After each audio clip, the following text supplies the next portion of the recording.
look forward to the translation, and for now we will return to French. Donc voilà. Euh, on a Camilo. Je pense que maintenant tout le monde connaît avec la grosse news qui est sortie. Joueur de. Bon bah on le voit juste derrière toi, Easy Dream. Est-ce que est-ce que tu peux un peu t'introduire et te présenter? Je m'appelle Kavil, je suis un ancien joueur de Div 2 et je vais jouer plus haut cette année et ça va être très sympathique à regarder. Ça c'est sûr. Du coup les gars, pour un peu expliquer le concept de cette émission, c'est pas une interview où on va que parler de la montée de Camilou dans une possible équipe LEC, mais c'est de retracer son parcours pour que vous compreniez mieux qui c'est, pour apprendre à mieux le connaître et voir à quel point la carrière d'un joueur pro peut évoluer vite. Je vois qu'il y a le chat qui spam déjà Caliste V2. Est-ce que c'est un compliment pour toi, Camille? Je sais pas. En vrai, je connais pas énormément Calis dans le sens où je l'ai pas énormément parlé, mais, euh, mais je sais que les gens l'aiment bien en général et qu'ils le considèrent assez bien, donc je suppose que c'est un compliment. Et en somme, moi, je le prends pas d'une façon ou d'une autre. Pas, je m'en fiche, mais je connais pas assez pour savoir si c'est vraiment un compliment ou pas. Ok, ok, je vois. Mais bon, avant de parler de potentiels autres joueurs LEC, on va retourner à tes débuts, avant même que tu sois pro sur LoL. Est-ce que tu peux un peu m'expliquer comment tu as commencé les jeux vidéo et est-ce que tu as joué à d'autres jeux avant League of Legends? Bien sûr que j'ai joué à beaucoup trop de jeux avant League of Legends. C'est mon grand frère qui m'a introduit aux jeux vidéo. Où du coup je jouais beaucoup avec mon grand frère qui a 12 ans de plus que moi, ma grande sœur et un de mes cousins. Enfin, les trois sont plus grands que moi. Mais en gros, je jouais beaucoup avec eux. On jouait beaucoup, notamment sur les jeux Nintendo, les GameCube, les Wii, les trucs comme ça. Et du coup, c'est comme ça un peu que je me suis retrouvé à jouer beaucoup. Et on jouait surtout à Smash, à Mario Kart. Déjà un peu dans ce genre-là, très peu de FPS. Mais tout le reste à jouer. Ok, ok. Et je sais, bon, là je spoil un peu, mais je sais que t'as aussi joué à Pokémon. Moi je suis un grand fan de Bien sûr. Pokémon, donc t'as aussi joué à des jeux solo du coup. Ou, Ouais, ouais, beaucoup. Bah, déjà, tous les Pokémon, je les ai fait. À part le plus récent auquel j'ai pas joué. Mais globalement, j'ai joué quand même à pas mal de jeux solo. Même, je pense qu'il n'y a pas beaucoup de gens qui vont connaître, mais Xenoblade Chronicles, par exemple, où c'est une de mes séries de jeux préférées. Mais globalement, je t'ai dit, j'ai été un touche-à-tout, à part au FPS, où je me suis mis que très récemment quand Riot Games sont sortis Valorant, où genre ça a été mon premier FPS et ça a été le seul d'ailleurs. ah Parce ouais. que je suis trop nul sur ce genre de jeu. Ouais, tu me fais bien rire parce que Xenoblade c'est aussi un de mes jeux préférés. Je savais pas que tu jouais à ça. C'est incroyable. Les deux, c'est une masterclass. Je pense que Ouais. c'est mon jeu préféré. Et j'ai commencé le 3 il y a pas longtemps. Ah c'est vrai, moi j'ai déjà fini le 3 un peu après sa Pas de sortie. spoil, s'il te plaît, pas de Pourtant, spoil. pourtant je joue à très peu de jeux vidéo, je crois. À part Pokémon, c'est le seul jeu où je suis au courant des dernières mises à jour, mais c'est vrai qu'il est très cool. Et, euh, et pour Pokémon, c'est quoi ton jeu préféré? Je pense que c'est la génération 5, le noir-blanc et noir et blanc 2. Parce que c'est les seuls jeux, enfin, c'est les jeux Pokémon 2D, les derniers, où je trouvais qu'ils étaient vraiment bien graphiquement. Et même l'histoire, genre, il y avait un vrai truc, tu vois. Genre, c'était pas. Puis récemment, je trouve que les générations, genre, les méchants, ils manquaient un peu de saveur. Mais dans la génération 5, en vrai, ils ont vraiment un but et tout, et où c'est stylé, et j'aime bien. Après, sinon, il y a le remake de Ruby, genre les Ruby Omega et Saphir Alpha, où j'aimais beaucoup le post-game avec le fait d'aller chercher tous les légendaires et tout. C'était vraiment un truc qui m'avait plu. Je pense que c'est mes deux préférés. Ah, ok. Moi, je crois, mon préféré, c'est la Gen 4. Mais c'est vrai que Voilà, le remake de la Gen 3, c'était pas mal. J'aimais bien quand tu pouvais aller sur toutes les îles et tout. ouais. Mon Mais seul problème avec la Gen 4, mhm. c'est que j'étais tout petit quand je l'ai faite, mais genre vraiment tout petit, tu vois. Genre j'avais même pas 3 ans, je pense. Ah ouais, mais Et tu du savais pas lire. Exactement, mais je crois que je t'avais déjà raconté, je savais Ouais. pas lire, et du coup, genre, à un moment, il fallait backtrack dans le jeu, genre assez tôt en plus, genre level 20, un truc comme ça. Et à chaque fois, je trouvais pas où est-ce qu'il fallait que j'aille. Et du coup, j'ai un souvenir très amer de cette partie-là du jeu, alors que j'aime bien le jeu globalement. Mais genre, c'est ça qui fait que c'est pas un de mes jeux préférés. Putain, mais tu m'avais déjà dit, mais je savais pas que t'avais 3 4 ans quand t'as commencé à jouer. C'était très tôt, hein. Je t'ai dit, mon frère, il Mhm. m'a mis très très tôt aux jeux vidéo. Il m'a juste envoyé comme ça et il m'a dit c'est bonne chance. Ok, ok. Et du coup, à quel âge t'as découvert LoL? À quel âge est-ce que t'as commencé à À, toucher le jeu du démon, comme on dit souvent? à 10 ans, à 10 ans. Mais en plus, fun fact, c'est que au début, du coup, c'était mon frère et mon cousin qui y jouaient. Comme je t'ai dit, les deux sont plus grands que moi. Genre, mon cousin, il a 6 ans de plus que moi et mon grand frère, il a 12. Et du coup, au début, il jouait au jeu et moi, j'avais 10 ans. Et il voulait pas trop que j'y joue, tu vois. Parce que ça demandait un PC, parce que le jeu, il était Peggy 13, un truc dans le genre, enfin, je sais plus. Et en gros, il voulait pas trop que j'y joue. Mais le problème, c'est que, genre, j'ai regardé le jeu et je trouvais le jeu vraiment incroyable, tu vois. Genre, Ah pendant ouais. un mois, il a pas voulu que j'y joue, mais le problème, c'est que je regardais des vidéos en boucle de LoL parce que le jeu, je l'ai trouvé trop intéressant, tu vois. Genre, je regardais des vidéos de lore, je regardais des vidéos de gameplay, genre, j'aimais trop, tu vois. Je regardais mon frère jouer, genre, toutes ces games et j'avais des étoiles dans les yeux, tu vois. Et du coup, au bout de un mois ou deux, je sais plus, il a cédé, il m'a dit, vas-y, je vais faire un truc et on va faire en sorte que tu puisses jouer. Et du coup, c'est genre à 10 ans. Et je crois que j'arrivais sur mes 11 ans que j'ai commencé à jouer. Mais du coup, est-ce que quand t'as commencé LoL, j'imagine tu comprenais déjà bien le jeu? Alors, je comprenais. Bon, non, en vrai, non, hein, j'étais horrible. Juste, le truc, c'est que, genre, je comprenais le jeu dans le sens que, genre, j'avais lu tous les spells des persos et tout. Ah ouais. Genre, j'aimais vraiment trop. Genre, quand mon frère, du coup, qui jouait depuis plus longtemps que moi, il avait une question sur les persos, c'était à moi qui venait demander, tu vois. Mais par contre, j'étais horrible au jeu. Genre, j'étais silver bronze. Et bon, il y avait rien, hein. Mécaniquement, c'était vide. En compréhension de la map, il y avait rien aussi. C'était un désastre. Mais je m'amusais comme un fou, par contre. Mais c'est que moi, je crois que j'ai toujours pas lu tous les spells des champions. Et je crois qu'il y a même des joueurs pro qui sont jamais tout lus. Ouais. Bah, moi, j'ai perdu un peu le. Genre, je sais qu'il y en a où j'ai peut-être pas tout relu, tu vois. Mhm. Mais à l'époque, j'avais tout lu, j'étais trop heureux, je regardais tous les persos et. Genre, j'essayais de trouver un perso que j'aimerais bien. Mais du coup, ça t'a pas donné un avantage dans tes premières games? Parce que moi, tu sais, mon premier champion ever, c'était Olaf. Et genre, je comprenais pas à quoi ça sert la hache, tu vois. Donc, pourquoi je jette ça, tu vois? Moi, je joue à Pokémon, je pensais, je jette ma Pokéball, mais Oh genre, putain. toi, ça a dû un peu En t'aider, vrai, non? j'avais un avantage, mais j'étais trop nul pour l'utiliser. Genre, par exemple, Ok, ok. je me souviens que je regardais mon cousin qui jouait beaucoup Vladimir à l'époque. Et je lui disais, ouais, tu dois utiliser ta flaque pour dodge tes spells et tout. Ah ouais. Et après, je suis arrivé en game et j'étais trop nul. Genre, j'arrivais pas à réaliser que certains spells c'était ça ou des trucs comme ça. Et du coup, théoriquement, j'avais un avantage, mais concrètement, j'étais quand même horrible au jeu. Ok, ok. Et du coup, voilà, comment ça se passe ton ascension en rock sur le jeu? Tu arrives d'abord en bronze?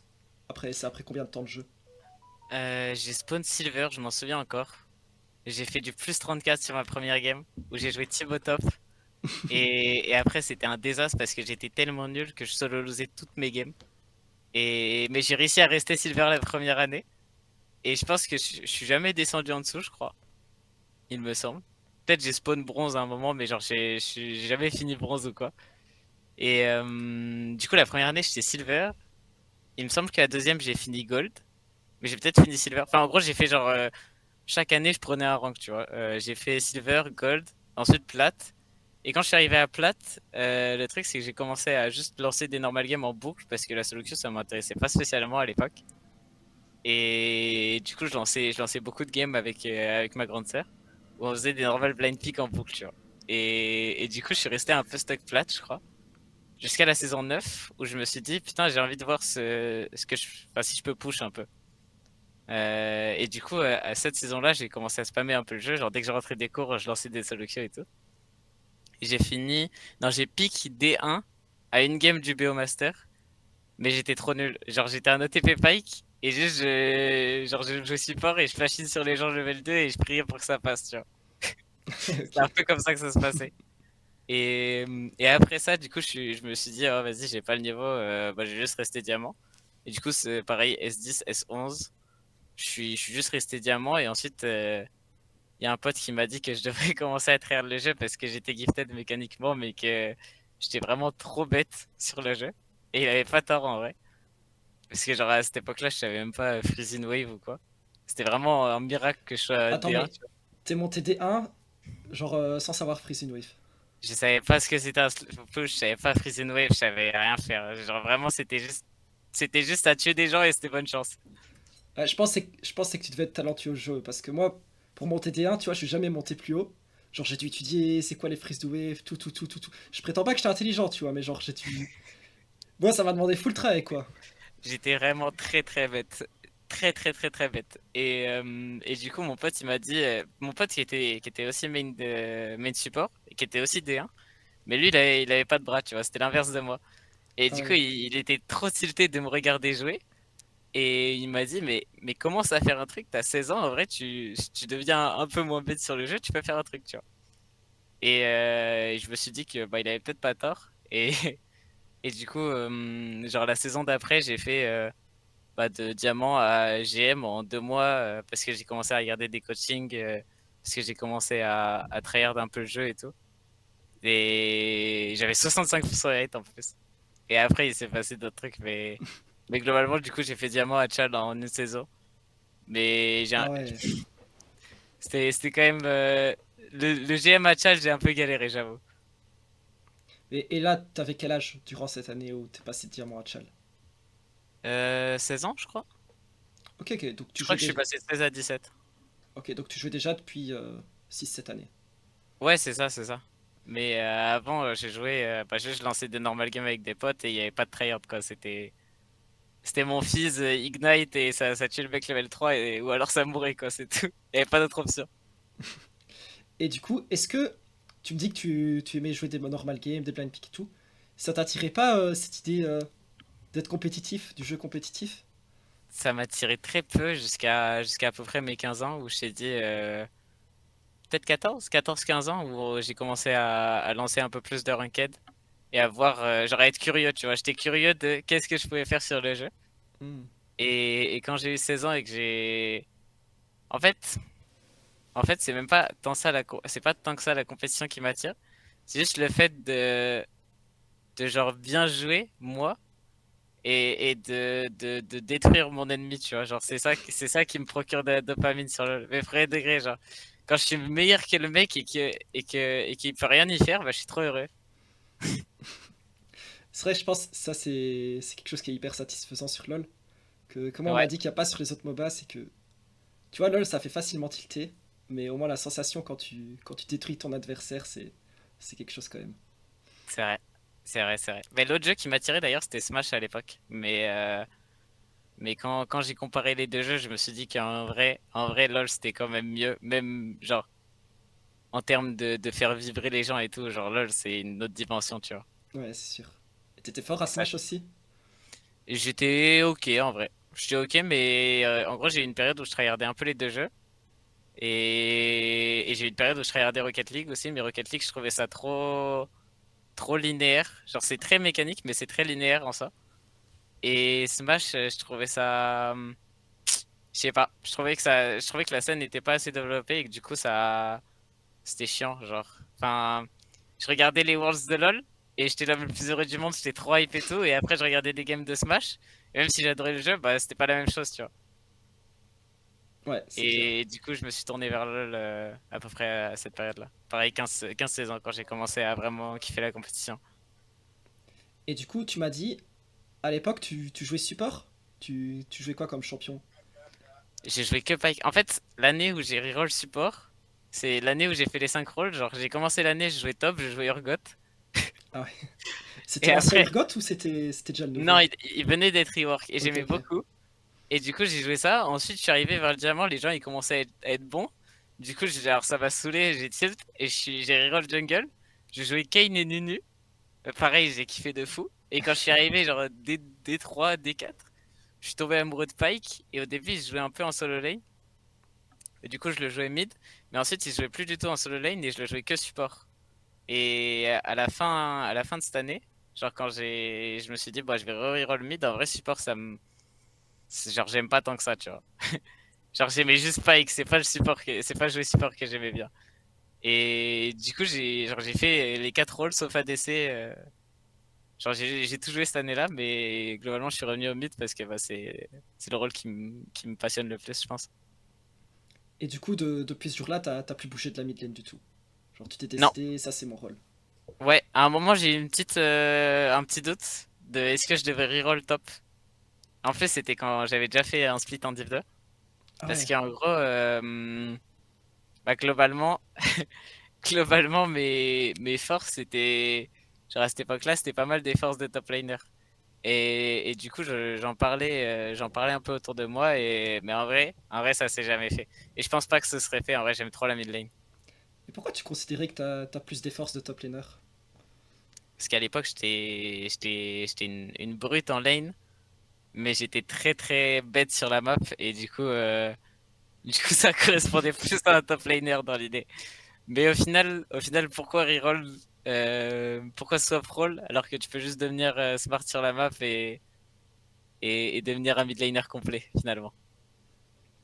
Tout à fait. Et du coup, est-ce que tu peux me parler de tes premiers pas vers le compétitif? Genre, à quel elo tu t'es dit, tiens, peut-être je pourrais jouer de la compétition, et comment t'es arrivé là?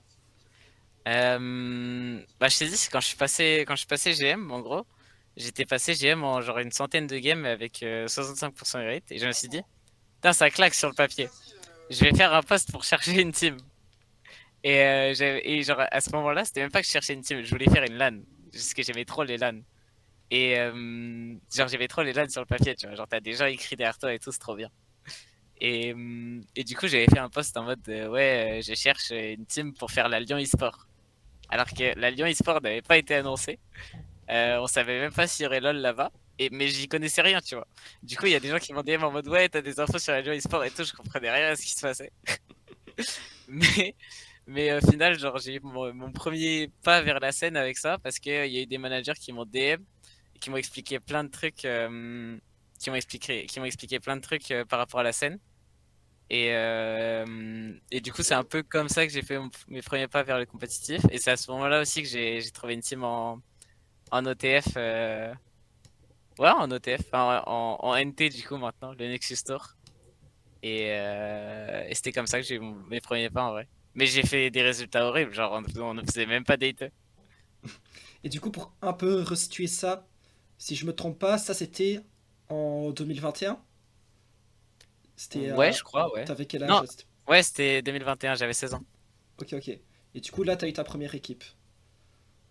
Ouais, ouais, ouais, Ok. c'était R4N, où j'ai joué avec Teloris qui est arrivé en Div 2 aussi un peu plus tard. Et du coup, Et d'ailleurs, comment... je leur parle toujours. Quoi? Je leur parle toujours à mes mates de l'époque. Parce que Ah, c'était trop grave bien. sympa. Ouais. Ça a été Et des crèmes en vrai. ils t'ont beaucoup... Est-ce que eux, ils voyaient que t'avais le potentiel d'être un joueur LSD plus tard? Euh, je sais pas. Je sais pas, je leur ai jamais demandé. Je sais il y en a un où je lui ai dit on se retrouve en LFL plus tard. Il a pas réussi à aller en LFL. Je suis pas allé en LFL non plus. Du coup, je pense que c'est un flop, mais mais c'est assez drôle quand même. Ouais. Et comment est-ce qu'après ça, t'es arrivé en Div 2? Je suis arrivé en Div 2 parce qu'à la fin de l'année, je me suis mis une déterre et j'ai eu un peu de suivi aussi d'un coach qui s'appelait Poloche, maintenant qui a arrêté LoL d'ailleurs pour se focus sur. Je crois qu'il a eu des jumeaux. Du coup, énorme respect à lui. Mais bref, en gros, il m'a suivi pendant un mois ou quoi, et c'était à la fin de la saison. Et du coup, je me suis retrouvé à monter Chal pour le Mercato, où j'étais monté à 1100 LP, un truc comme ça, qui était le top 100 à l'époque. Et du coup, les gens, ils ont vu que j'avais 17 ans, enfin que je venais d'avoir 17 ans et que j'étais top 100. Et du coup, j'ai eu l'intérêt de 5 teams à l'époque, en Div 2. Genre, j'ai eu des tryouts de 5 teams. Mais j'étais pas full time. Du coup, il y en a que. Et même, il y en a où j'ai flop sur mes tryouts ou quoi. Mais au final, il y en avait deux qui étaient intéressés, qui étaient Athletech et PCS. Mais comme Athletech avait pris plus de temps et que j'étais un peu naïf aussi, j'ai fini par bloc chez PCS genre au plus vite parce que je voulais juste avoir mon équipe et après c'était bonne chance. Et du coup, tu dis, à l'époque, t'étais pas en full time, tu faisais quoi à côté? Je passais mon bac hein, tout simplement. C'était mon année de terminale. Du coup, je faisais la Div 2 et mon année de terminale en même temps. C'était un peu technique parfois, notamment au début, mais à la fin ça allait. Et du coup, comment s'est passée cette première expérience chez PCS? C'était un peu dur au début, c'était un peu dur. Parce qu'au début on n'avait pas de day off, enfin c'était un peu mal géré, dans le sens où on n'avait pas de day off, du coup je rentrais de chez moi, enfin je rentrais de l'école où et direct ça partait en scrim et tout. Et je gérais assez mal mon temps aussi, du coup je faisais pas mal de sparring, mais je faisais assez peu de solo queue. Et aussi je m'amusais pas beaucoup en scrim parce que je me retrouvais souvent à jouer des persos que j'aimais pas. Genre, je me souviens que pendant un moment, c'était une méta à base de Lissandra à Ryze, tu vois. Et moi, j'aimais bien Ryze, mais j'aimais pas trop Lissandra. Mhm. Et je me suis retrouvé à jouer beaucoup de Lissandra. Et à la fin, c'était un peu technique parfois, mentalement. Mais au final, ça s'est passé. Et j'étais quand même content de cette première expérience. Et après, au Summer, j'ai eu l'occasion d'aller chez Athletech, qui était du coup l'autre équipe qui me voulait au début de l'année. Et puis j'ai pu rejoindre aussi genre des joueurs un coach que je connaissais qui était Cook, avec qui je faisais déjà du suivi depuis genre l'année d'avant en NT.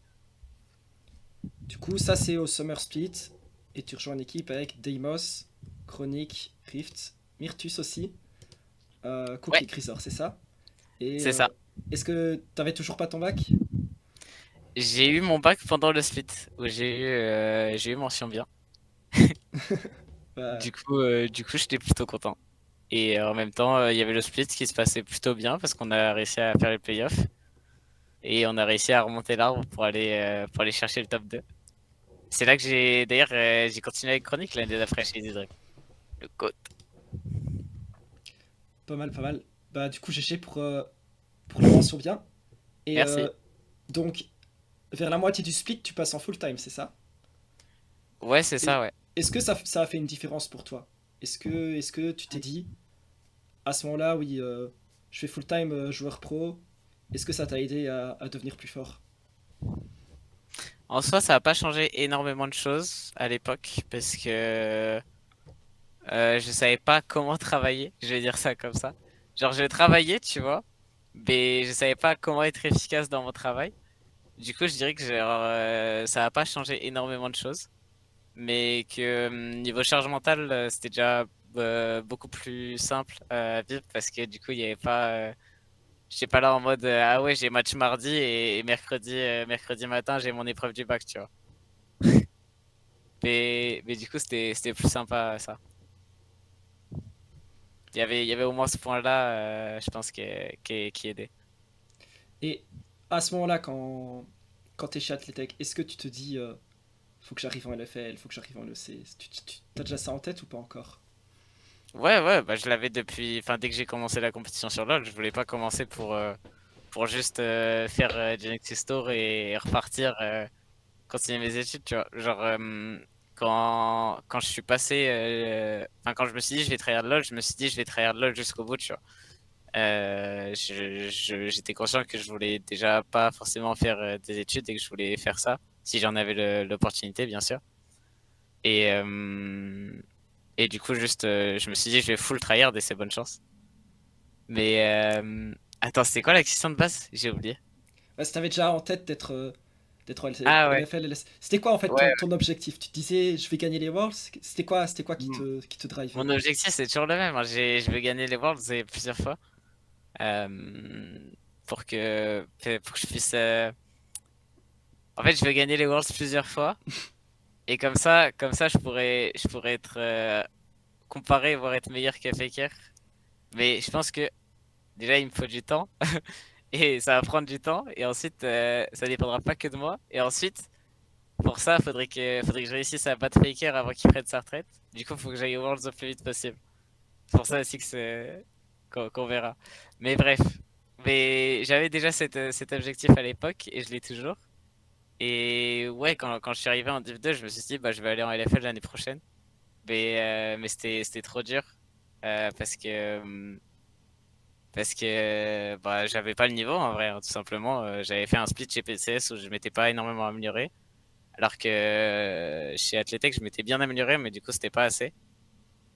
Et, et du coup, j'étais un peu déçu de pas passer en ARL. Mais j'ai pu rejoindre Desidri, mais en vrai, je pense que c'était c'était un bon entre-deux. Parce que c'était un projet qui m'a bien aidé à me développer et qui a fait que je pense que je vais pas être ridicule dans la ligue où j'arrive. Bon, en tout cas, tu sais, moi je trouve ça déjà ambitieux quand un joueur veut gagner, tu sais qu'il veut gagner les Worlds. Mais là, tu veux juste gagner plusieurs fois, quoi. Genre, tu vas gagner une fois les Normal, hein? Worlds, ça va pas te suffire. Tu vas te dire, faut encore Bah plus. oui, tu veux que je fasse quoi? Enfin, je vais les gagner une fois, je vais y retourner. C'est incroyable, les Worlds. Et est-ce que tu penses que ça va se produire? Est-ce que tu y crois à fond? Oui, en vrai, oui. Pour moi, Mais c'était un bon joueur. Enfin, en fait, il y a qu'à regarder Faker. Genre, même s'il a toujours été. Enfin, il est dans une ligue qui est quand même très compétitive et il a toujours eu des. Enfin, il a pas toujours eu des bons rosters, mais genre, il a toujours réussi à se qualifier dans. Enfin, il a presque toujours réussi à se qualifier aux Worlds. Et quand il se qualifie aux Worlds, il a toujours fait minimum demi. Ce qui est une stat de fou. Mais ce qui veut ouais. surtout dire que quand t'es un bon joueur, t'as tellement d'impact que tu peux faire la différence à ce niveau-là, tu vois. Et du coup, pour moi, le fait de gagner les Worlds plusieurs fois, c'est pas une coïncidence que Faker il est réussi et c'est pas enfin, c'est pas non plus un truc qui est impossible. Et même clairement pas, c'est pas un truc impossible. Je pense que je vais réussir, mais on verra. Mais je trouve ça rejoint un peu la mentalité que tu disais que tu avais quand tu t'es intéressé au jeu. Avant d'être joueur pro, tu disais, toi, ce qui t'amuse dans le jeu, c'est devenir fort, tu vois, voir ce que toi tu peux Oui, améliorer. Et oui, pas forcément le côté compétitif. Donc c'est marrant parce que, en fait, ce côté qui est pas forcément la recherche de la compétitivité te drive tout autant à vouloir être le meilleur, en fait. Ou est-ce oui. que. En fait, le truc c'est que j'ai développé ma compétitivité entre deux, même si à la base c'était pas forcément ça qui me drivait. À la base, je suis surtout rentré, genre je suis rentré dans les sports et je me suis dit, je veux arriver et je veux que les gens en regardant mes games, ils aiment de fou, genre qui crient, qui soient trop heureux parce que mon frère, il m'a fait regarder la LEC quand j'avais 10 ans du coup. Genre quand on a eu notre période, enfin quand on a eu notre période LOL à 4 avec mon cousin, ma sœur et mon frère, on regardait la LEC ensemble, tu vois. Et moi j'aimais trop, genre j'étais comme un fou, je voyais des plays, mécaniquement les gens ils étaient trop forts et tout. Je trouvais ça incroyable. Et genre j'étais hyper, je sais pas comment dire, mais j'étais trop heureux de regarder ça. Et genre, quand je me suis dit, je vais me lancer en e-sport, c'était pour la même, tu vois, pour que les gens me regardent et qu'ils kiffent de fou chez eux, qu'ils se lèvent, qu'ils crient, enfin, ce genre de choses, tu vois. C'est pour ça aussi que j'aime autant les événements en présentiel, parce que je trouve que c'est incroyable d'avoir, genre, tu joues bien et ton public te le rend, tu vois, c'est incroyable. Mais, genre, entre deux, genre, j'ai eu, genre, un gros spike de compétitivité et c'est resté, et maintenant, j'ai juste envie d'être le meilleur dans ce que je fais, en vrai. Mais du coup, à cette époque-là, est-ce que tu as déjà des équipes, des joueurs préférés qui t'inspiraient? Pas spécialement, en vrai, j'ai jamais eu de. Ah si, en vrai. À l'époque, un peu, j'avais Reckless, parce que je respectais beaucoup,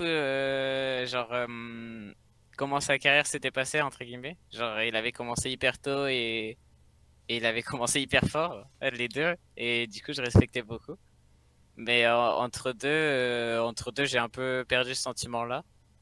Et en vrai, il y a pas j'ai pas spécialement d'idole ou quoi. Après, comme joueur que je respecte, du coup, je te dis, il y a Faker parce que c'est fort d'être aussi constant et d'apporter autant à une équipe, je pense. Mais globalement, c'est tout en vrai, je pense. Bah, ça, franchement, ça se respecte parce que je trouve ça impressionnant que c'est vraiment par rapport à toi-même et tes objectifs que tu as envie d'aller aussi loin. Je trouve ça Ouais, assez. ouais, ouais. Mais Genre, je me compare très peu aux autres, je pense. Je sais que moi, je dois faire les choses bien et que si je les fais bien, bah en vrai, bah, juste ça va bien se passer, c'est tout. Et du coup, en Div 2, t'appliques déjà cette mentalité. Est-ce que ça t'amène du succès à ton équipe? Je pense que oui, parce qu'on a eu une phase. Le spring, c'était un peu la belle vie chez EasyDream, dans le sens où tout allait bien, mais au summer, ça a commencé à être un peu plus dysfonctionnel, parfois, pour certaines raisons ou quoi. Mais du coup, comme parfois c'était dysfonctionnel, bah, je sais que dans l'équipe, j'ai pris genre beaucoup, de plus en plus de responsabilités parce que je savais que genre moi je devais en faire plus et c'est tout, genre je dois me concentrer sur moi-même et moi en faire plus. Et je pense que c'est aussi, en vrai, c'est aussi le summer, je pense, qui m'a permis de énormément progresser sur plein de choses. Et même par exemple mon vocal, je sais que c'est quelque chose qui a pas mal plu à l'équipe que je rejoins. Et j'ai beaucoup développé mon vocal sur cette période-là parce qu'il fallait du lead, il fallait quelqu'un qui remonte les autres un peu. Et du coup, je me suis beaucoup développé sur Summer et je pense que c'est bien en vrai. Je pense que Non, c'est une mais bonne chose, même si c'est dur.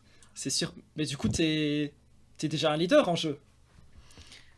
Ça dépend. Parfois c'est pas encore. Parfois j'ai pas encore les réponses à tout. Mais je sais que dès que je reconnais. Enfin, disons que j'ai des patterns dans ma tête de phase de jeu ou quoi. Et dès que j'en reconnais un, bah, je sais que je prends le lead vocal et je dis à tout le monde ce que tout le monde doit faire et on gagne sur ça et c'est tout. Genre, si à partir d'un moment je reconnais une situation et que je sais comment je dois la jouer, bah, je vais la jouer comme ça et je vais dire à tout le monde ce que je veux pour qu'il m'aide à la jouer. Et en général, je snowball plutôt bien les games, je pense. Du coup. Du coup, pour un peu résumer, pour ceux qui sont pas trop suivis en Division 2, cette année, t'as joué chez Easy Dream, Ouais. t'as acquis beaucoup d'expérience, t'as joué dans un roster, dis-moi si je me trompe, avec Deimos, Chronique à nouveau. Euh... Oh non, t'as joué avec Misanthiel, pardon. Misanthiel. Visentiel, Misanthiel. chronique. Misanthiel. Ouais, je confonds avec Athletech. Ouais. Misanthiel, Chronique, Pivek, Ouais, qui sera peut-être en LFL, et, peut-être. euh, et Highway. Et puis, À la fin, Benasset qui l'a remplacé. ouais. Et t'avais aussi Aureus et Ouais, Blitzy qui est allé chez Cassé. ouais. Et après, Et je sais. Kamikaze à la fin. Oh, ok. Et du coup, ça s'est passé quand cette année? Est-ce que vous avez eu des bons résultats? Quels étaient vos objectifs? Est-ce que vous avez atteint vos objectifs pour l'année? Globalement, déjà, Easy Dream nous ont pas mis la pression par rapport à la perf. Mais nous, on s'est mis la pression entre nous parce que on voulait perf, on voulait aller chercher les up and down, tout ça. Le spring, ça s'est hyper bien passé parce qu'on a fini premier en régular, 15-3, on a un peu roulé sur tout le monde. Après, pendant les playoffs, moi, je sais que j'ai underperf, par exemple, sur la finale. Genre qu'on a perdu la finale, notamment parce que j'ai underperf, même si j'étais pas le seul. Mais genre, je suis arrivé à la finale et je pense que j'étais pas assez prêt sur certains points. Parce que, genre, j'étais pas au clair avec moi-même et aussi avec Blitzy, par exemple, où j'avais cette relation avec Blitzy où, par exemple, il pouvait me pick un champ en draft. Et moi, je lui faisais complètement confiance. Et s'il me disait que c'était le meilleur champ à prendre dans la draft, bah, c'était le meilleur champ à prendre dans la draft, tu vois. Et le problème, c'est que pour la finale, il savait pas ce qu'il voulait que je joue et je savais pas ce que je voulais jouer non plus. Du coup, on est arrivé et c'était un peu technique et j'ai de refaire sur cette finale. Je pense qu'on aurait dû la win parce qu'à l'époque, on était la meilleure team. Après le summer, du coup, il y a eu des changements, notamment le fait que Blitzy parte et tout, où on a un peu mal commencé le summer, mais c'est des choses qui arrivent, tu vois. On a fini par remonter, on a fini quatrième du régular. On a remonté jusqu'en finale, mais en vrai, on était clairement moins bon que ici Japon au Summer. Et du coup, ils ont gagné la finale, ils ont gagné le Up and Down aussi. Et du coup, c'était une année en demi-mesure parce que le Spring était vraiment bien par rapport à nos ambitions, mais le Summer était plus, on est un peu passé à côté, quoi. Ce qui est dommage. Ouais, bah en vrai, ça, vous avez quand même bien fini dans la ligue. Mais Ouais, ouais. ça a dû être un coup dur de pas passer les up and down? Comment vous l'avez vécu? Euh, En vrai, c'était surtout le début du summer qui était dur, parce que du coup, genre, on s'est retrouvé en 4-8 alors qu'on était en 15-3 au spring. Et mentalement, à ce moment-là, c'était dur. Mais après, quand on est arrivé en finale du Summer et que même en demi-finale et tout, on avait vraiment galéré contre MHSC et on s'était fait stomp par ici Japon sur la finale. Bah, en vrai, on savait que les up and down ça allait être compliqué et on voulait juste faire une meilleure perf que sur la finale et aller leur chercher au moins plusieurs games, ce qu'on a réussi à faire. Du coup pour les up and down, on s'attendait pas à les gagner, on savait qu'on était moins fort et que juste on allait essayer de proposer quand même un truc, un bon truc, tu vois. Mais mieux que pour la finale du Summer. Ouais. Et du coup, voilà, vous finissez le Summer Split sans les up and down. Et ensuite, euh, arrive l'off-season, le mercato. Euh, c'est quoi tes attentes par rapport au mercato à ce moment-là? Il y avait une équipe en tête que j'avais. Bon, je pense que je peux le dire, je suppose. Ouais, je pense que tu peux. Mais je visais surtout Cassé Blue parce que en fait ça dépend. Il y en avait deux. Il y avait Cassé Blue et Vita B que je visais parce que pour moi c'était il y en avait une où c'était genre le fait d'aller rejoindre Blitzy avec qui j'avais très bien travaillé et qui était pour moi genre pour moi c'était quelqu'un avec qui je voulais rebosser et où du coup ça me plaisait beaucoup. Et en plus, surtout, bah, la commu cassée, tout ça, c'est un truc aussi auquel j'étais assez attaché parce que bah, genre jouer au LFL Days par exemple devant une commu comme cassée, genre c'est incroyable, tu vois. Je t'ai parlé de d'arriver devant un public qui te soutient et de leur rendre, bah c'est le meilleur exemple, je pense. Enfin, c'est un des meilleurs exemples, surtout en LFL. Mais après, l'autre option, c'était Vita B parce qu'il y avait ce truc de, je savais que, enfin, c'était Vita B parce que Chayek montait et que pour moi c'était quelqu'un où genre je pouvais potentiellement monter derrière si jamais ça se passait mal pour lui Mhm. parce que je considérais qu'il n'y avait pas tant de gap que ça entre lui et moi et que je voulais arriver en LFL et que je voulais faire une très bonne année. Mais surtout ce qui importait pour moi en soi, peu importe l'équipe, c'est que je puisse faire une année vraiment genre solide et que je puisse monter en LEC derrière.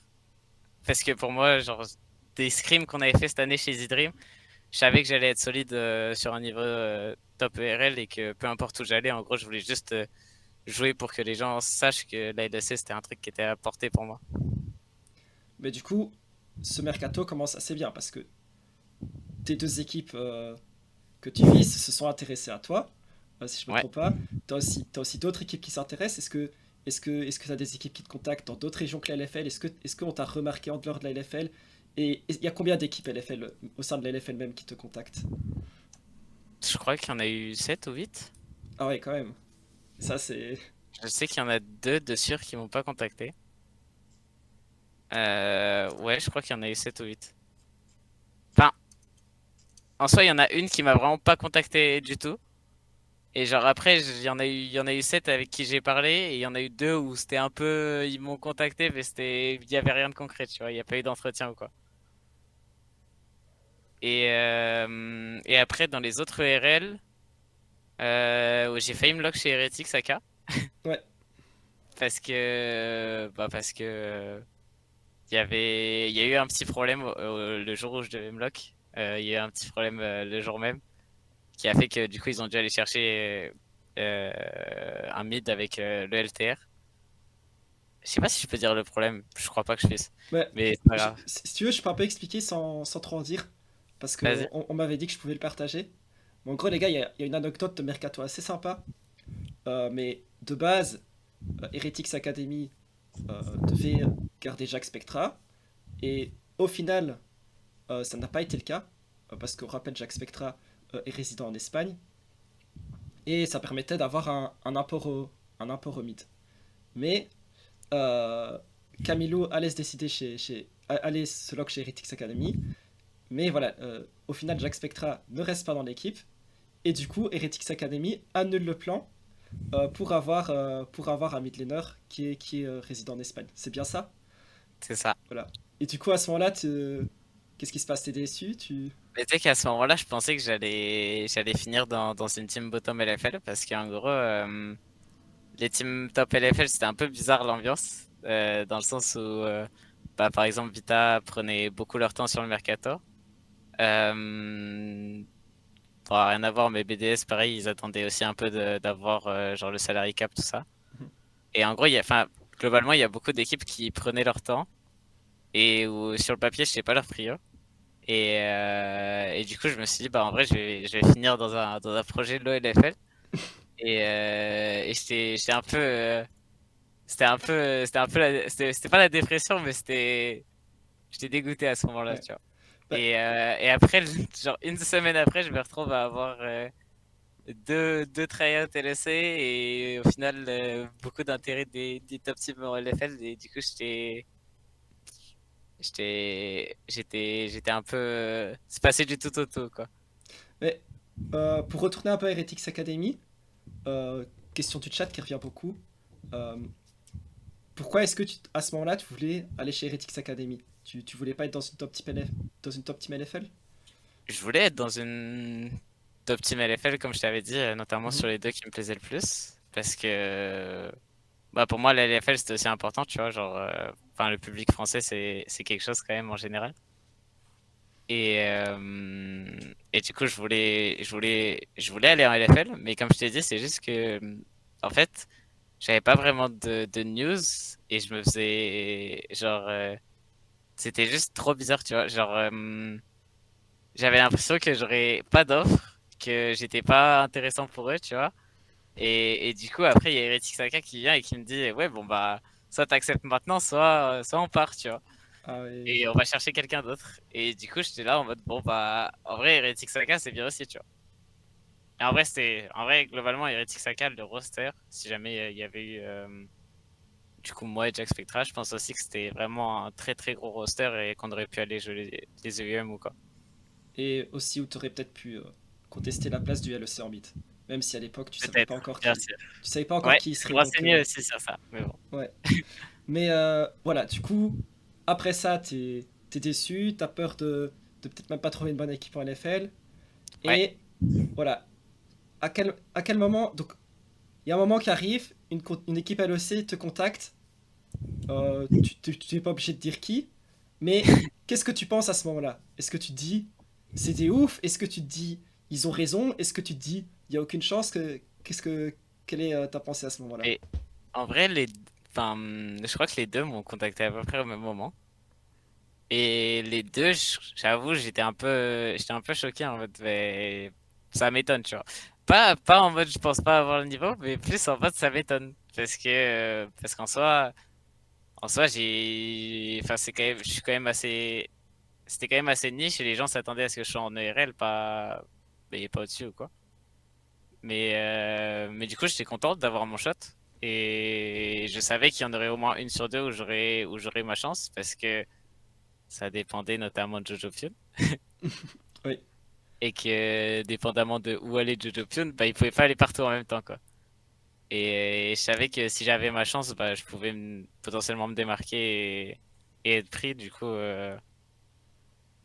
pour moi, c'était quelque chose qui m'avait surpris, mais où j'étais content et où je me disais genre, j'avais quand même mes chances. Et du coup, est-ce que t'espérais à fond que ça se passe ou t'étais plutôt prudent et tu disais ok, je serai sans doute en LFL. Genre, est-ce que à ce moment-là, tu te vois déjà en LEC ou pas encore? Non, en vrai, je me voyais pas encore parce que ça dépend de beaucoup de choses. C'est que c'est pas forcément, ça dépend pas que de moi, tu vois. Genre, je peux faire une bonne perf en tryout, mais au final, il y a quelqu'un qui a fait une bonne perf aussi, et sur le papier, ça fait plus de sens, ou alors même juste les autres joueurs, tu vois, ils peuvent ne pas aimer jouer avec moi ou quoi. Genre, ça dépend pas spécialement de moi. Du coup, je me disais, bah, je vais pas, je vais pas me projeter dans ça. Et si ça arrive, c'est tant mieux. Si ça arrive pas, bah c'est tant pis, tu vois. Et en plus, en même temps, il y avait aussi les tryouts en ERL où c'était un peu la même chose parce que je faisais des bons tryouts, mais l'ambiance était un peu bizarre quand même parce que j'étais pas sûr d'avoir d'offres ou quoi.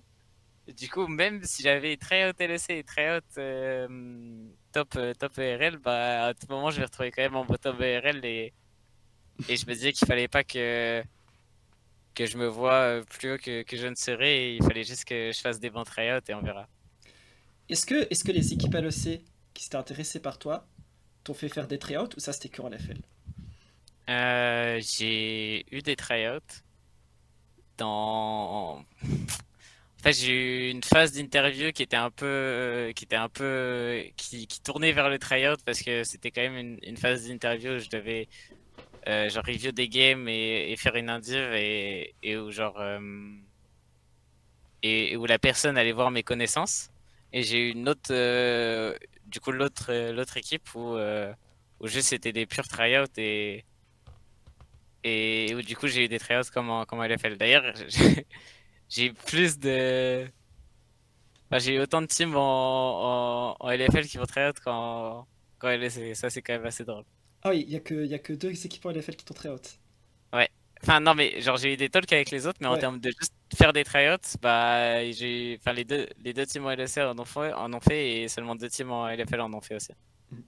Après, pour dire au chat, c'est pas parce que t'as que deux équipes qui font des tryouts qui sont pas Ouais. intéressées, parce qu'il y a plein d'équipes qui recrutent Ouais ouais sans faire de tryout. c'est ça. Genre j'ai eu une offre par exemple d'une équipe en LFL où il n'y a pas eu de tryout, il n'y a pas eu d'entretien et tout, c'était juste une offre posée sur la table comme Ah, ça sans et entretien même. ouais, sans entretien. Du coup, ils se sont dit, bon, Camilo, il Ouais, a, il a un- il je est trop fort connaissais en un Div 2. peu Ouais, la personne me connaissait déjà un peu et ok. du coup, il y avait pas spécialement besoin de l'entretien et juste il y a eu une offre mais après l'offre me convenait pas vraiment. Ok, ok. Et du coup, tes tryouts LEC, ça se passe bien, tu gagnes aussi, tu communiques Ça s'est bien. bien passé, ouais. Ouais, ouais, ouais. C'est un truc qu'on m'a dit que justement comme je t'en parlais, que la com était vraiment bien, que ça les avait agréablement surpris, que j'étais confiant dans mon jeu aussi et que du coup ça se passait bien. Et globalement, ouais, les tryouts se sont bien passés, hein. Et qu'est-ce que tu penses à donner aux équipes LEC, ou bon, plutôt une équipe LEC, envie de te recruter? Est-ce que c'était les tryouts? Est-ce qu'il y avait d'autres choses? Est-ce qu'ils t'ont donné des feedbacks là-dessus? Je pense que je suis pas sûr. J'avoue, j'ai pas demandé. Et, parce que je m'en fiche en vrai. Mais je pense que c'était les in-house dans le sens où j'ai beaucoup, beaucoup, beaucoup spam les in-house des Worlds et tout. Je me suis pas mal retrouvé dans des lobbies. Genre, je me suis retrouvé dans des lobbies avec Bin, Xun et On, tout ça. Mais je me suis retrouvé à jouer contre Vladi, contre Perks et contre Caps. Et globalement, les trois, j'ai fait des perfs ok. Ok ou très bien même. Genre, par exemple, contre Caps, j'ai fait une bonne perf. Et je sais qu'à ce moment-là, il y avait des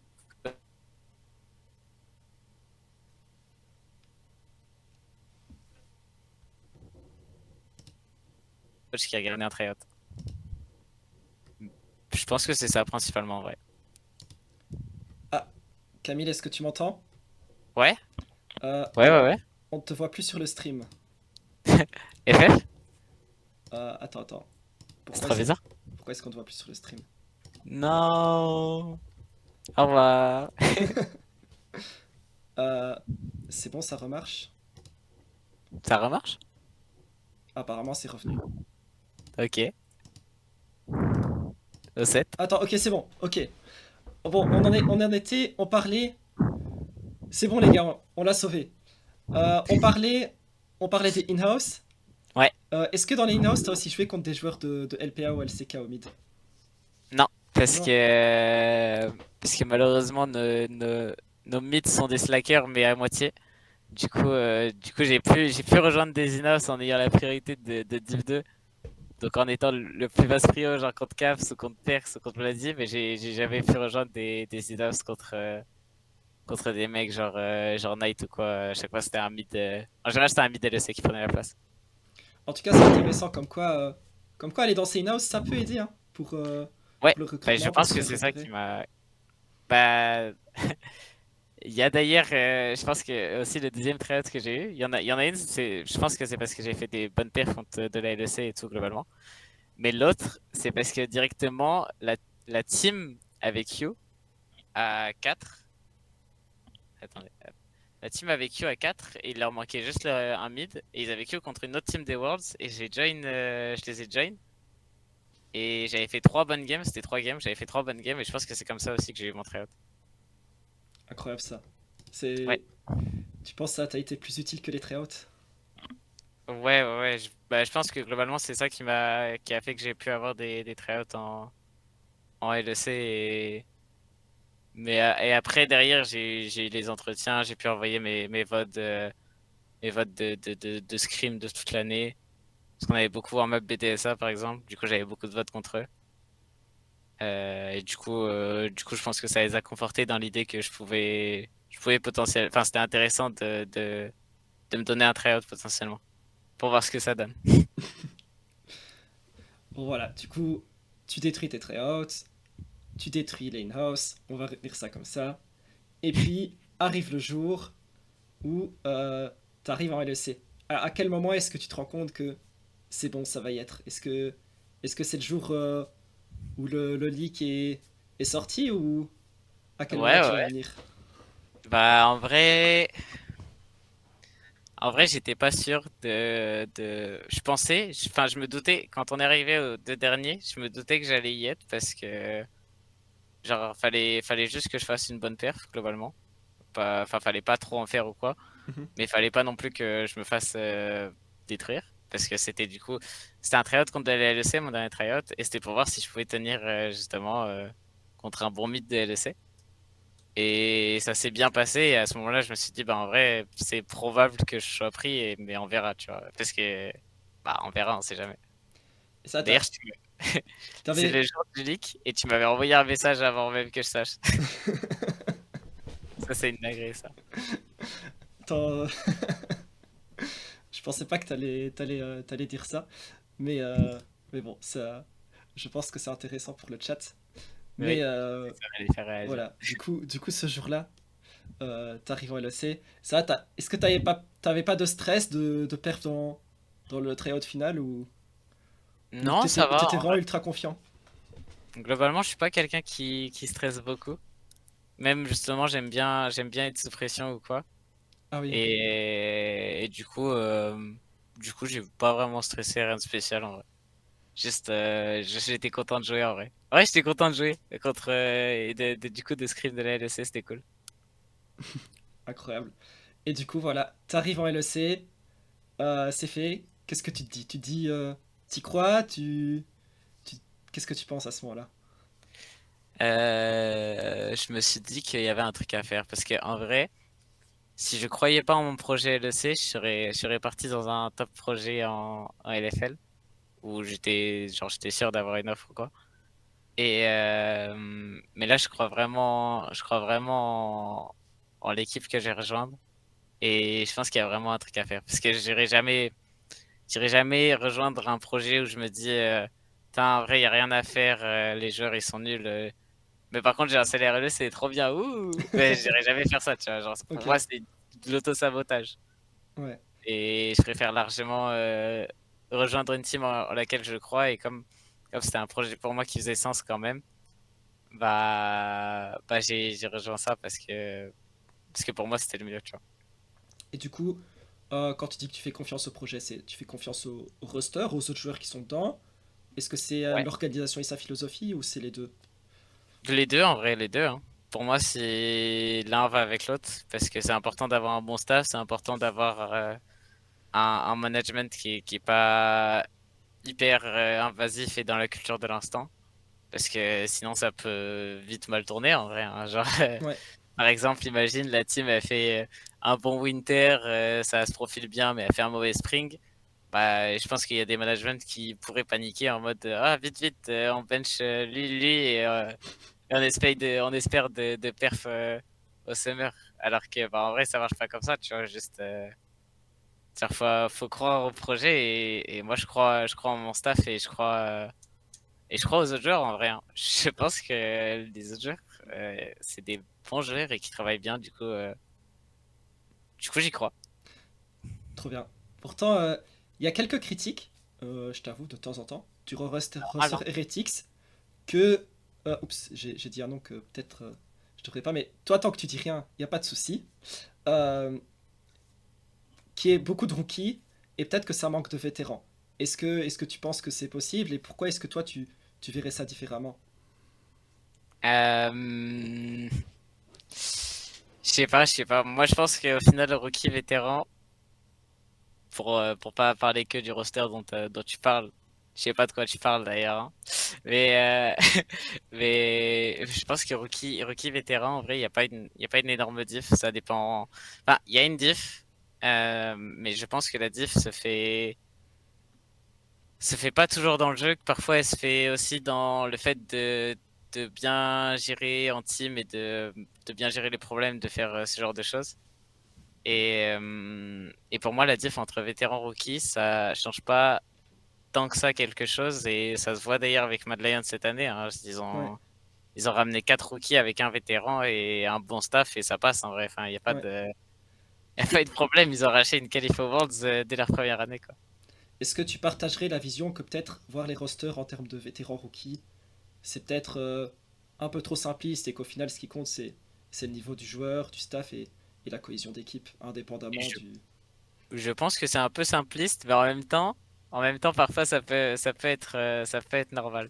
Mais il y a des rookies qui ont genre, enfin des rookies entre guillemets qui ont quand même beaucoup d'XP ou quoi. Genre moi par exemple, je suis un rookie. Mais je sais qu'il y a des trucs que je fais comme un vétéran, tu vois. Genre, je sais que pour régler certains problèmes en dehors du jeu, genre directement dans la team, bah, ce summer, ça m'a beaucoup aidé pour savoir comment le faire, comment empêcher que les problèmes arrivent directement. Et c'est des trucs que normalement t'attends d'un vétéran et pas d'un rookie, tu vois. Et pareil sur le fait d'être confiant et de parfois prendre ses responsabilités en vocal ou quoi, des trucs comme ça. Pareil, t'attends pas forcément ça toujours d'un rookie. Et je pense que c'est pour ça que c'est aussi c'est du cas par cas, mais en général, parfois, le fait de simplifier par rookie et vétéran, ça peut marcher aussi. Mais pour moi, surtout, c'est du cas par cas. Ouais, ça fait sens, c'est intéressant. Mais du coup, t'es en EC, on arrive à la question que tout le monde adore toujours sur Twitter. Mais pour toi, Ouais. c'est qui les meilleurs mid laners en LEC? Qui est-ce que tu as hâte d'affronter en mid lane? Moi, je pense que les meilleurs bits, bien sûr, il y a Caps dedans. Je pense que Nuke est très fort aussi. Et je pense que le reste, c'est un peu en dessous. Je pense que Nuke et Caps sont les deux plus forts, même s'ils ont des points forts différents. Mais je pense que c'est les deux plus forts et qu'après, le reste, c'est en dessous. Du coup, pour toi, c'est le top 2, c'est Caps Nuke. Dans cet Ouais. ordre-là, ou il n'y a pas d'ordre? Je sais pas, faut que je vois plus tard, je te répondrai plus tard. Mais pour l'instant, je dirais juste que c'est le top 2 comme ça. Et tu dirais, ça m'intéresse beaucoup, c'est quoi les forces d'un Caps par rapport à un Nuke, ou inversement?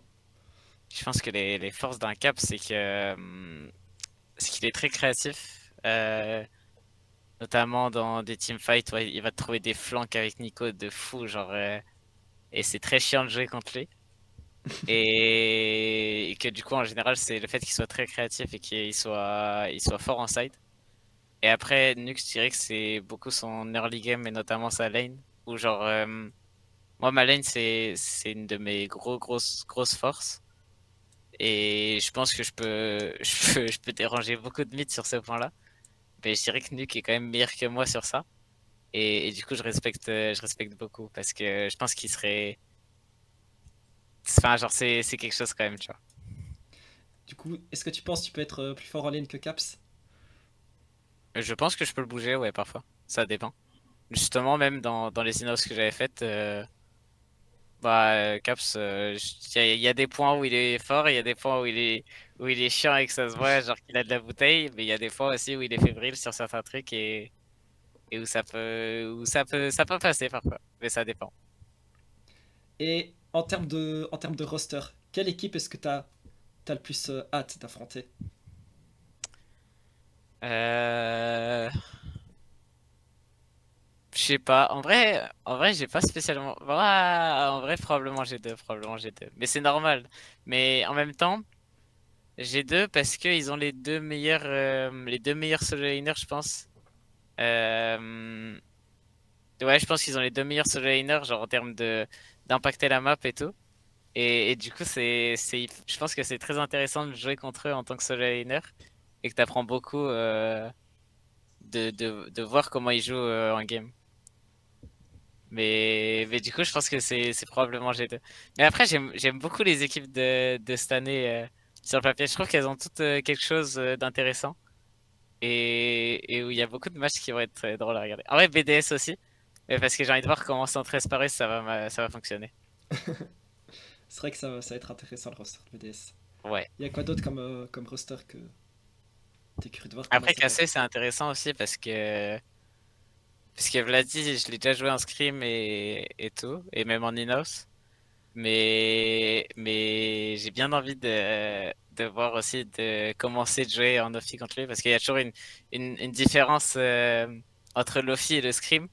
Et du coup, j'aimerais bien jouer contre Cassé aussi, je pense. Et même, en fait, j'aimerais bien jouer contre Cassé, mais aussi, genre, je pense que le problème, c'est que le studio LEC est quand même relativement petit, genre en termes de place. Mais genre jouer contre Cassé, par exemple, au Worlds, où je pense qu'il y a beaucoup de gens qui feraient le déplacement. Ce serait hyper stylé en vrai. C'est vrai que ce serait incroyable. Ou peut-être même dans leur arène, vu que ça a été annoncé aujourd'hui qu'il y aura peut-être Ouais, des c'est matchs, vrai. des matchs Ouais, organisés ouais, par ça les équipes. j'ai pas trop suivi. Enfin, j'ai vu qu'ils avaient Mhm. annoncé plein de trucs pour la LEC et que mais je sais pas ce dont j'ai le droit de parler ou quoi, mais du coup je vais rien dire. Ok, ok. Mais j'ai vu plein d'annonces stylées et ça avait l'air grave cool. Mais est-ce que t'as quand même eu un peu de temps de jeter un coup d'œil au format LEC? T'en penses quoi? Ouais, le format est incroyable. Enfin, pas incroyable. J'aime bien le fait que ce soit en Fearless au Winter. J'aurais bien aimé que ce soit en BO3 quand même. Parce que bah, les BO3 c'est toujours mieux, tu vois. Mhm. Surtout pour certains rookies, ça pourrait aider d'avoir plus de games, etc. C'est vrai. Mais bref. Mais sinon, après, le fait que ça passe en BO3 pour le reste de l'année, et ça, c'est déjà grave cool comme improvement. Le fait qu'il y ait le live patch aussi, c'est une dinguerie, je trouve. Enfin, c'est pas une dinguerie, mais genre, c'est une qualité de vie qui augmente bien, tu vois. Parce qu'en solo queue, parfois, tu te retrouves à spam des champs pour le compétitif en scrim. Et derrière, bah, en fait, ils se sont fait arracher le patch d'après. Et tu peux plus les jouer en solo queue. Et du coup, genre, il y a une certaine dissonance entre ce que tu joues en solo queue et ce que tu joues en scrim. Et du coup, là, il y aura moins ça. Et ça, c'est cool. Et aussi, il y avait quoi? Il y avait un truc qui fait un peu peur, mais qui peut être bien si c'est bien fait. C'est le fait que au Summer, tu sais, il y a Les groupes. les groupes, ouais, ouais. Bah, à voir comment c'est déterminé, puisque j'ai pas vu comment ce serait déterminé. Je crois que ça n'a pas été dit. Mais si c'est fait d'une bonne façon, je pense que ça peut être bien. Après, si c'est fait genre aléatoire et que tu te retrouves avec G2, BDS et genre les autres teams au top, genre à côté, ça peut être un peu bizarre. Si t'as genre vraiment des groupes avec une grosse disparité, ça peut être bizarre, mais sinon j'aime bien. Globalement, j'aime beaucoup ce qu'ils ont changé. Ouais. Surtout que pour le Summer, si tu finis 3 ou 4ème de ton groupe, t'as que un seul BO3 pour te qualifier au playoff. Moi, Ouais, je trouve ça assez sévère quand même. Mais c'est un peu sévère, ouais. ouais. Mais En tout cas, on espère que ce sera pas décidé en random les groupes, sinon ça pourrait bon. faire Ouais, une catastrophe. ouais, ouais, ouais, on fait, on fait. On verra, on verra. Et du coup, quels sont tes objectifs cette année? Euh, où En est-ce que vrai, tu te vois avec ton équipe d'ici le winter, le spring et en fin d'année? moi j'aimerais bien bah, dans les deux cas, j'aimerais bien aller chercher le top 3. Le top 3 pour moi, genre sur mon rôle. Et le top 3 bah, en tant qu'équipe pour qu'on aille chercher une qualif aux Worlds ou quoi. C'est peut-être un peu ambitieux, mais moi je pense que c'est mes objectifs. Parce qu'en vrai, c'est quand même un gros pas d'IF DLEC, même si je suis quand même assez confiant parce que je sais que j'ai des choses sur lesquelles genre je vais pouvoir être fort et des choses où je serai moins fort que les autres mythes, normal, très normal. Mais je pense que il y a aussi beaucoup d'équipes en LEC qui boom en plein milieu de l'année. Et si toi, en tant qu'équipe, tu continues à bien travailler, tu mental boom pas, tu vas te retrouver contre certaines équipes qui vont être dysfonctionnelles. Et, Réel et ça. aussi, en vrai, bah, juste, je suis confiant sur mon travail individuel et je suis confiant sur le fait que moi, dans ma team, il y a des bosseurs, il y a des gens qui sont globalement pas des gens problématiques ou quoi. Et je pense que du coup, ça peut aller chercher un top 3. Je dis pas que ça va être simple. Je pense pas que ça va être simple. Mais je pense que ça se cherche. Et tu penses que ton équipe, ils ont justement fait un travail de recherche à prendre des joueurs comme ça, qui sont bosseurs, qui Ouais. sont tryhards, ou c'est le hasard que... Non, non, non. Bah, de ce que je sais, ça a été fait justement comme ça. Le pari sur les rookies a pas été fait au hasard, où ça flippe des rookies, comme, comme ce que, comme ce que j'ai vu certaines personnes dire. Mais Ouais, non, ils ont pris les gens qui bossent bien et qui sont prêts à bien bosser. Et en vrai, je pense que ça change beaucoup de choses en vrai. j'ai aussi vu un streamer qui disait que le problème dans Team Heretic... de toute façon, moi je peux dire ce que je veux, c'est toi Dans qui peux Easy pas. Dream? Ah ouais. Easy Dream. Le problème dans une certaine équipe LEC, c'est que c'est tous des joueurs qui ont jamais joué ensemble. Est-ce que c'est vrai? Est-ce que tu connais pas tes teammates? Qu'est-ce que tu en penses de ça? Ouais, bah, en vrai, il a pas tort, hein. Enfin, je sors de 19 justement chez Easy Dream. Donc, ce genre de joueur, j'ai pas eu l'occasion de jouer avec en team ou, ou de faire des choses avec.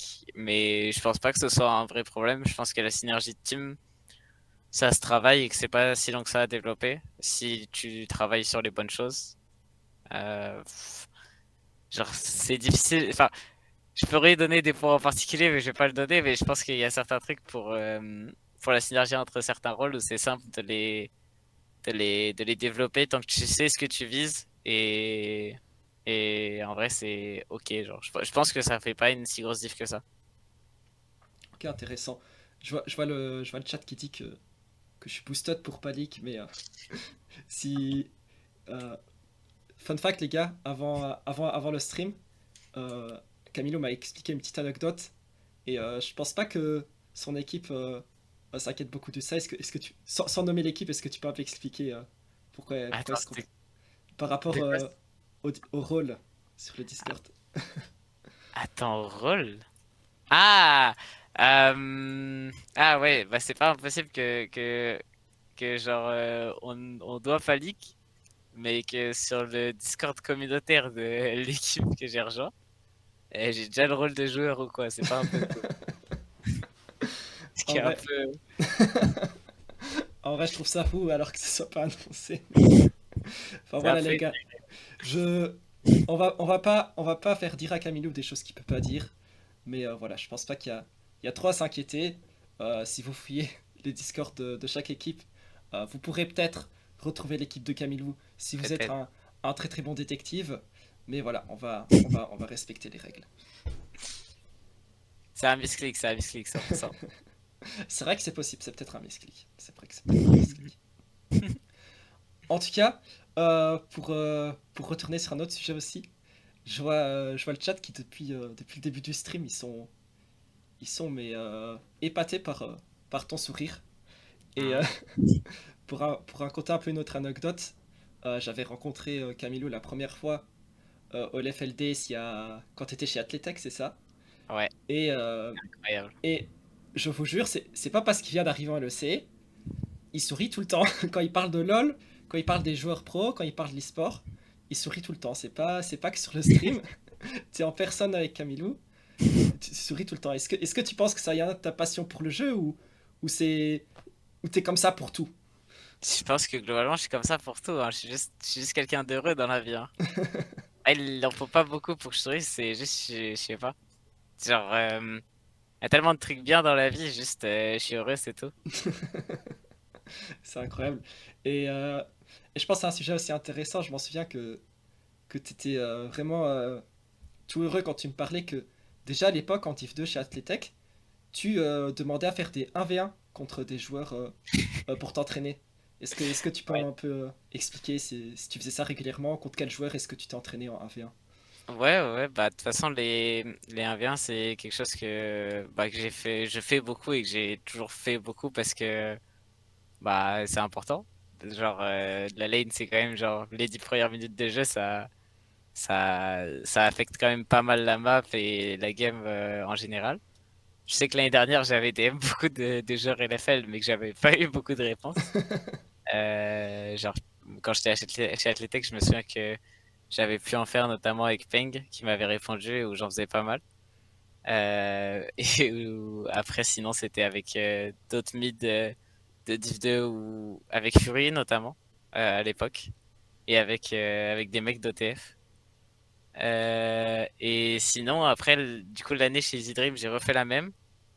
J'ai pu en faire pas mal avec, même la majorité avec DK du coup, parce que bah, enfin, Nayas m'a mis en relation avec, parce que c'était mon ancien positionnel coach et qui était positionnel chez Solari. Du coup, on faisait beaucoup de sparring hein, pendant un moment.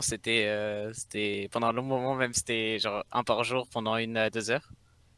Et après, sinon, c'était encore une fois avec d'autres mythes de Div 2, genre Zankseed ou même Joe en OTF, où j'ai pas mal spammé avec lui sur les 2 ans. Mais c'était un peu plus random, ça. Et pareil, Fury, en vrai, cette année, même s'il joue moins et qu'il avait pas de team, il est quand même resté dispo pour qu'on fasse des sparring ensemble. Après, il y en a que j'ai dû oublier ou quoi, mais je vais aller chercher un peu tout le monde. Et même là, parce que du coup, je suis allé aux Worlds. J'ai pu croiser Nuke et VTO. Je leur ai demandé aux deux si c'était chaud qu'on se fasse du sparring, genre quand eux ils recommandent, quand eux ils reprendront. Et ils m'ont dit oui. Du coup, j'étais grave content Ah, aussi. incroyable. En tout cas, en tout cas il semblerait que tu aies du mal à pouvoir convaincre certains joueurs de LFL. Et maintenant, Ouais, à l'époque, tu vas ouais. tout de suite te retrouver au-dessus d'eux. Ça fait plaisir en vrai. Mais de toute façon, en vrai, c'est pas ça qui importe le plus. Je vais quand même continuer à spam les sparring et même avec un peu tout le monde. Surtout, bah, du coup, les joueurs LFL où ce serait probablement plus simple Ouais. d'aller les chercher. Et en vrai, ça fait grave plaisir parce que du coup, j'ai accès à de meilleurs, à de meilleurs adversaires. Et ça fait plaisir en vrai. La réussite d'arriver en LEC, c'est t'auras des meilleurs adversaires pour les sparring. Oui, en vrai, oui. Et t'aimes bien ces sparring, c'est juste pour entraîner le laning, c'est ça? Tu penses que c'est mieux que l'escrime et la solo queue pour entraîner le laning pur? C'est pas que c'est mieux, c'est que c'est important à faire aussi à côté. Je pense que moi, dans ma routine, entre guillemets, de travail, il y a de la solo queue, il y a l'escrime quand t'es en saison, il y a du sparring, du coup, il y a aussi des VOD review. Et faut pas faire que l'un ou que l'autre. C'est un mélange des trois qui fait que tu progresses sur plein de choses différentes. Et genre, il faut pas être extrême et faire que l'un ou que l'autre. Genre, c'est important d'avoir une bonne balance entre les trois, je pense. Mhm. Et du coup, cette année, t'as pas mal joué contre DK en sparring. C'est un gros bosseur, DK, il est fort. Ouais, ouais, c'est un très très gros bosseur DK. Et cette année, il était très très fort en ligne. Après, à voir si ce sera encore le cas l'année prochaine. Mais moi, je sais que je continuerai à bosser avec lui. Genre, bah, juste, vu que c'est quelqu'un qui est très reliable sur ça, genre, il n'y a pas de raison pour que je le fasse pas, quoi. Tu penses que DK, c'est un joueur qui pourra te rejoindre en LEC aussi? Peut-être, ouais, en vrai. En vrai, c'est dur de prédire, entre guillemets, des gens qui vont aller ou pas au LEC.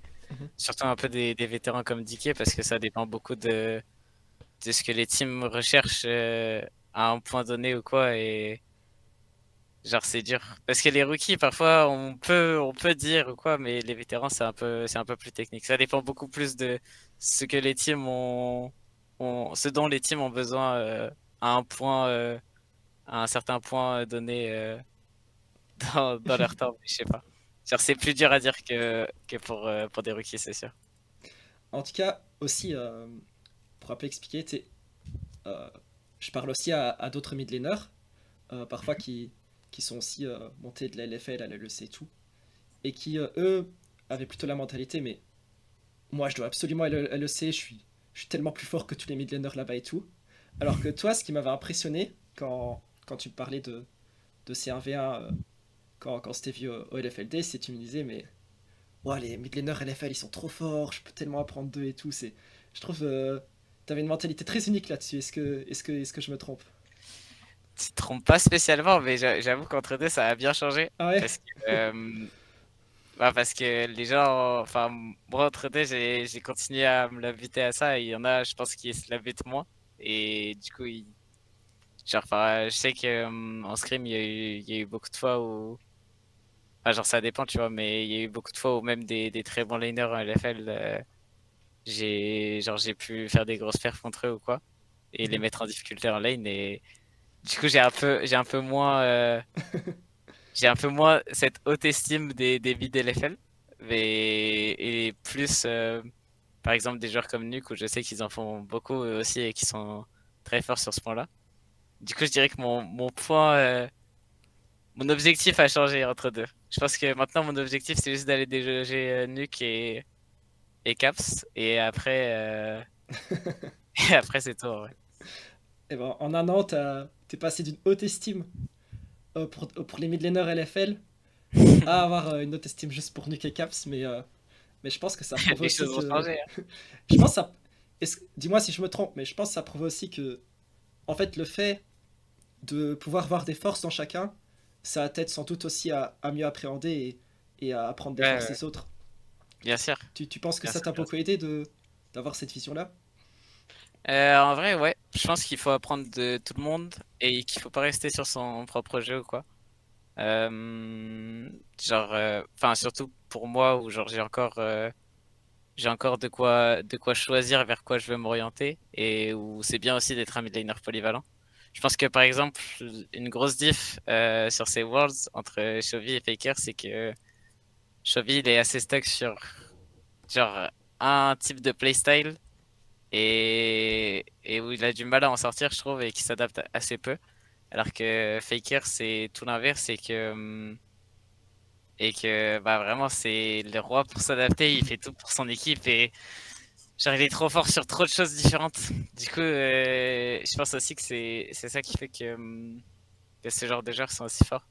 Et du coup, il faut jamais. Pour moi, c'est important qu'il faut de pas rester sur un playstyle, sur une idée, et c'est important d'apprendre des autres. Genre, faut pas se coincer par ego Mhm. sur certaines choses. Mais moi, ce que je me dis aussi, c'est Faker qui est voilà, historiquement le meilleur mid laner. En fait, il y a un moment, si t'es le meilleur, tu peux pas te dire bah je peux apprendre que de meilleur moi vu que t'es le meilleur. Je pense que la stratégie, ça doit être de pouvoir apprendre des forces de chacun. Bien sûr. Bah, je pense que par exemple, Chovy, sur son playstyle, il est meilleur que Faker s'il venait à imiter son playstyle. Mais du coup, fait déjà un truc où Faker peut essayer de s'améliorer et où il y a du taf à faire de son côté aussi, tu vois. Genre, même quand t'es au top niveau, il y a toujours des erreurs, toujours. Genre, en vrai, ouais, juste il y a toujours des erreurs. C'est trop dur de jouer parfaitement à LoL. Et pour toi, en 2024, c'est qui le plus fort entre Chauvier et Faker? C'est Faker, hein. Bah, je t'ai dit, pour moi, il est beaucoup plus polyvalent, il apporte plus à son équipe. Et ouais, juste, il apporte plus à son équipe en vrai. Même si j'ai beaucoup de respect pour Xavi, mais pour moi, Faker est meilleur. Et c'est mérité. Et je pense qu'il va gagner les Worlds aussi. Probablement. Bon, alors je propose que maintenant, si ça te va, on va un peu répondre aux questions du chat. Bien sûr. Voilà, je sais pas si tu peux avoir un coup d'œil sur le chat, mais voilà les gars, Ouais, ouais, si je vais vous avez regarder. des questions pour un futur gagnant des Worlds, n'hésitez pas. Euh, je vois par exemple une question un peu posée un peu plus tôt. Est-ce que toi tu verrais de la valeur à aller bootcamp en Corée ou est-ce que c'est pas nécessaire parce que tu as encore assez à apprendre ici? Je pense que la valeur serait plus dans le fait d'aller scrim des équipes de LCK ou des trucs comme ça. Mais aller en Corée pour juste faire des solo queues ou quoi, je pense que ça change pas énormément du serveur U. Et que en vrai, c'est un peu. Je trouve pas ça si value que ça d'aller en Corée juste pour aller chercher le chal ou quoi. Mais je pense que par contre, c'est bien d'aller en Corée en tant qu'équipe. Tu peux trouver des équipes à scrim ou quoi. Ok, intéressant. Bon, une question qui revient souvent, c'est qui pour toi le top 3 des mid laners en LEC? On a Nuke, on a Caps, tu mettrais qui d'autre? Enfin, en troisième, le truc c'est que je suis pas sûr parce que déjà je sais pas à quel point Jojo Pion est fort. Je vais pas mentir, je sais pas, Ok. genre. Parce que je l'ai jamais croisé en solo queue ni en in-house. Donc c'est dur de savoir. Et sinon, après, ah, en vrai, ça dépend un peu. Je sais pas, c'est dur de dire. Je dirais peut-être Vladdy en ce moment, genre là maintenant. Je pense que Humanoid, le problème, c'est que c'est il perd chaque année parce qu'il, je sais pas, je pense qu'il doit pas très bien bosser ou quoi. Et du coup, je dirais probablement Vladdy, ouais. Ou Ok, Jojo Pion, parce qu'en vrai, Jojo Pion c'est vraiment fort. Enfin, de ce que j'ai vu. Mais en même temps, j'ai pas vu tant que ça, donc c'est dur de savoir. intéressant. Tu, tu restes, tu maintiens des avis prudents tant que t'es pas assez Ouais, renseigné ouais. sur le jeu. En vrai, je veux voir, je veux voir. Mais même moi, je suis curieux, hein. Mais tant mieux, c'est que tu bases pas tes avis sur rien du tout, quoi. Vraiment, t'essaies de comprendre les forces de chaque joueur. Oui. Et du coup, une question de Mertzerek dans le chat, c'est quoi ta routine de travail chaque jour? Bah, comme je te l'ai dit, en vrai, genre, ça dépend aussi de si t'es en split ou pas. Mais il y a genre, je me lève, en général, je me fais à manger. Parce que, ouais, juste, j'aime bien. En vrai, ça dépend un peu des fois. Mais je sais que par exemple, s'il fait beau le matin ou quoi, genre je vais aller me chercher un truc à manger à la boulangerie, j'aurai une baguette ou quoi, et je vais me faire un petit déj en mode je vais prendre de la confiture et avec ma baguette et je suis le plus heureux des hommes, tu vois. Et après, je lance des solo queues. Et après, je me fais à manger à midi, etc., etc. Mais ça dépend parce que, genre, quand t'es en période de bootcamp aussi, en général, ton équipe, elle te fait à manger. Enfin, en tout cas, c'était le cas chez Easy et ce sera le cas plus haut, de ce que je sais. Et du coup, c'est genre, ça dépend un peu. Mais en général, tu te lèves, tu manges, tu fais une solo queue ou deux, ou alors tu fais du sparring avant qu'il y ait le scrim. Et après que ton scrim soit fini, tu as plusieurs choix. Genre, soit tu vas en solo queue, soit tu vas regarder des VOD avec ton positionnage, soit genre tu vas regarder des VOD aussi juste ton côté, ou enfin, genre, tu peux faire énormément de choses. Mais je pense que ça dépend principalement de ton objectif que tu t'es mis en place. Genre moi, par exemple, cette année, j'ai eu comme objectif au summer de beaucoup m'améliorer sur mes teamfights. Et du coup, genre, je faisais beaucoup de reviews de teamfights. J'allais chercher des modes aussi de LEC, de LCK, de LPL, où les mecs faisaient des gros teamfights et où je regardais principalement les carries. Mais genre, pour moi, ça dépend principalement de c'est quoi ton objectif. Genre, tu peux aller chercher des votes reviews, tu peux juste pas mettre la solo queue si tu veux piquer en Elo et être fort mécaniquement, ou alors tu peux aller faire des sparring, ça dépend quoi. Super intéressant. Euh, alors, s'il y a des questions que toi tu trouves intéressantes dans le chat, n'hésite pas. Moi, je fais que aider à en Attends, choisir je l'ai pas si, lu. si tu trouves pas. Euh... Ah oui, il y a celle de Zoxy que j'aime bien. Est-ce que le fait d'avoir vécu seul, être émancipé et autonome assez jeune, ça t'aide pour préparer vers l'un et être à maturité? Je pense que oui, parce que quand je suis arrivé cette année, bah genre chez moi par exemple, c'était pas spécialement moi qui faisais à manger, même si je savais genre m'occuper de moi-même et genre faire les trucs, enfin faire les tâches ménagères, tout ça, je savais faire. Mais globalement, je m'occupais assez rarement de genre faire à manger et trucs comme ça. Et du coup, cette année, pendant un certain moment, je l'ai pas fait non plus parce que bah il y avait le fait qu'on était souvent en bootcamp ou quoi. Mais genre là, par exemple, sur cette fin d'année, j'ai dû pas mal aussi apprendre à me faire des meilleurs plats et tout. Parce que le fait de manger steak pâtes tous les jours, bah, c'est sympa 2 semaines, mais au bout d'un moment, genre t'en as marre du goût et tout. Et du coup, j'ai pu m'améliorer un peu en cuisine pour pas mental boom sur le fait de manger steak pâtes tous les jours. Mais il y a des petits trucs comme ça où genre ça t'aide à te développer quand même. Mais voilà, en vrai, c'est tout. Mais sinon, en vrai, ça a pas changé énormément de choses. Je pense que j'étais quand même assez indépendant, genre plus que la plupart des, des joueurs e-sport de mon âge, peut-être. Je sais pas. Mais globalement, ça allait. Je pense que c'est le cas. Je te cache pas. Mais c'est, tu sais, j'entends beaucoup de choses et moi ça m'étonnerait pas trop.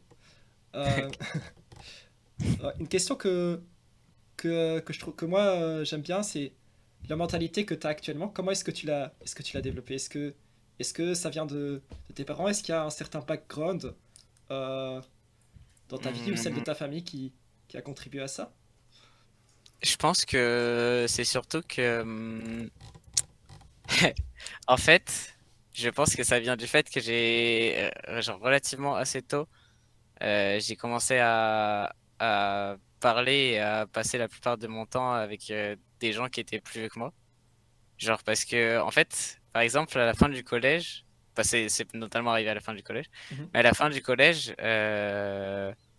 genre, il y avait très peu de gens au collège qui jouaient à LoL ou des trucs comme ça. Et du coup, globalement, je m'entendais bien avec les gens du collège, tu vois. Mais c'était sans plus, tu vois. Et à la fin de l'année, j'ai commencé à plus traîner sur Internet et notamment aussi avec les potes de ma sœur à l'époque, qui m'ont genre qui jouaient à LoL et du coup, je venais jouer avec eux de temps en temps. Et je pense que je me suis retrouvé assez souvent à discuter avec des gens genre qui parlaient de leur vie et qui m'expliquaient ce qu'ils avaient fait comme erreur, leurs regrets, les trucs comme ça. Et je pense que ça m'a pas mal aidé à avoir,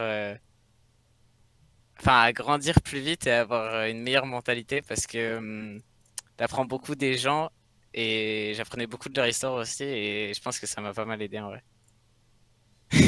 C'est un peu, c'est un peu random, mais je pense qu'en vrai, je pense qu'il y a une grande partie de ça. Le fait d'écouter des gens plus vieux que toi qui te racontent comment ça s'est passé leur vie, leurs regrets, leurs remords, les trucs comme ça, bah ça t'aide à avoir une meilleure vision de la vie, je pense. Ouais, je pense que c'est vrai. Je sais plus c'est quoi le dicton, mais il y a un dicton qui dit que, euh, que si t'es intelligent, t'apprends de tes erreurs, mais si t'es sage, t'apprends des erreurs des autres. Et, C'est ça. J'ai un peu et, appris des erreurs des autres. ouais, et moi, c'est quelque chose avec quoi je suis assez d'accord. Question que j'aime bien aussi, c'est euh, est-ce que ta famille accepte ton métier? Hmm, c'est un peu technique avec ma mère parfois, mais globalement, j'ai surtout mon grand frère et ma grande sœur dont je t'ai déjà pas mal parlé, mais qui me soutiennent énormément, qui viennent me voir, genre qui sont venus me voir tous les Div de Days, qui prennent souvent de mes nouvelles et tout, et qui sont très investis aussi pour savoir genre comment ça se passe, si je vais bien mentalement, enfin tout ça. Et du coup, je dirais que quand même j'ai beaucoup de soutien de ma famille et ça fait plaisir. Tu penses que ça va t'aider dans ta carrière? Tu penses que c'est important d'avoir du soutien de la famille parce que Ouais, ouais, ouais. Ben, j'ai du soutien de beaucoup de personnes en vrai, hein. J'ai du soutien de mes potes justement qui sont en partie plus vieux que moi et qui me voient faire des choses qui, genre pour eux, sont incroyables. Du coup, il y a mon frère et ma sœur, mais il y a aussi, même en général, les gens qui se sont attachés à moi en voyant le début de ma carrière aussi. Genre, ça fait toujours plaisir d'avoir du soutien, tu vois. Ça fait toujours quelque chose de recevoir un message ou quoi. Et même, genre, moi, derrière, c'est important pour moi aussi de répondre à ces gens-là. Genre, je crois que quand j'ai reçu, enfin, quand il y a eu un certain leak qui est sorti, j'ai reçu beaucoup de DM, mais j'ai répondu à vraiment tout le monde. Et même si ça m'a pris genre 3 4 heures, bah, j'ai répondu à tout le monde, tu vois. trop bien ça. Alors, est-ce qu'il y a d'autres questions dans le chat? N'hésite pas s'il y en a une que tu trouves intéressante. Euh... hum, hum, hum, hum. Toi, t'as une idée de pourquoi l'Europe est moins forte que la Corée? Je pense je pense que le gap est pas si énorme. Il y a beaucoup de gens qui disent que le gap est énorme. Je pense que le gap il est raisonnable. Parce que la plupart des choses qui font que ça se passe mal, c'est parce que les infrastructures étaient pas au top, dans le sens où le développement de Rookie était assez mal fait ou quoi, que les gens ils se trouvaient beaucoup d'excuses, mais je trouve que c'est de moins en moins le cas, qu'il y a de plus en plus de gens qui travaillent vraiment à fond et de moins en moins de gens qui sont toxiques en équipe ou quoi.